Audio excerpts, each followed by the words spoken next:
I've known Jeff Davis since 2013. Jeff Davis went with me when I was in my early career stage of speaking to legislators.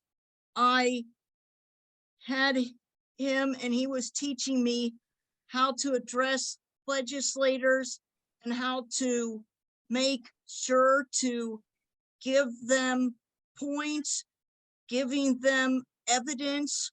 And when you do a study, it is really powerful to really make the legislators know that the issue is going to be a benefit for everyone, including individuals, direct support staff, family members, and everyone else. Jeff Davis, he majored in history, and then he was the first director of Ohio history to be dealing with a public health emergency. And out of all the directors I've worked with, he got the highest DSP rate increase. So that's history, history, history. He spoke highly to see individuals and direct support staff be prioritized in the 1A and 1B Ohio's initial COVID-19 vaccine program and develop the vaccine resources. He also had listened to everyone who addressed him on issues and made sure they were solved. He especially listened to family members and self-advocates and always said, you can achieve it that you are working on. That is something I highly like about Jeff, because not all people say that. And that's something we really need more people to say that kind of sentence. Thing to also say is he had proven himself a time-tested leader in the DD system because he never stopped until the situation was solved.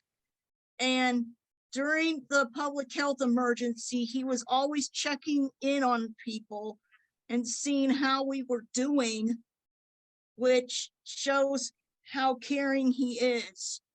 And Jeff leads by example in how other people should be working in this field by still checking in.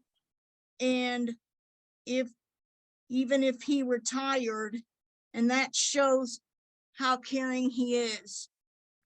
And another thing that I would like to say that I agree on, that Bridget Gargan, the past executive director of Ohio Association of County Boards, said about Jeff, is that Jeff is passionate and vision for creating a kinder, gentler, and more responsive DD service system in Ohio is a legacy we must all work to uphold in his absence. I totally agree with that, because he always was there to make sure everyone got what they needed. And when we were in the beginning of this public health emergency, everything changed.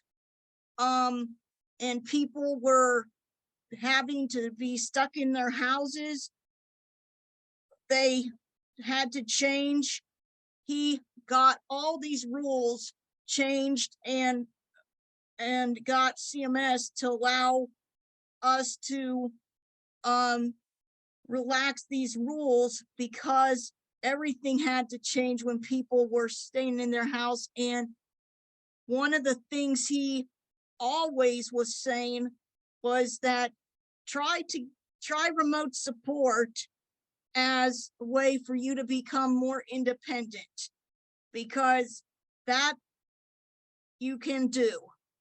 And we have had such a big amount of people, more than 1,000, and he supported at the OSU Nysunger Center our application for doing research of the remote support survey. He did a letter for supporting that, and we finally got it after the third time. As you like to say, third time is the charm.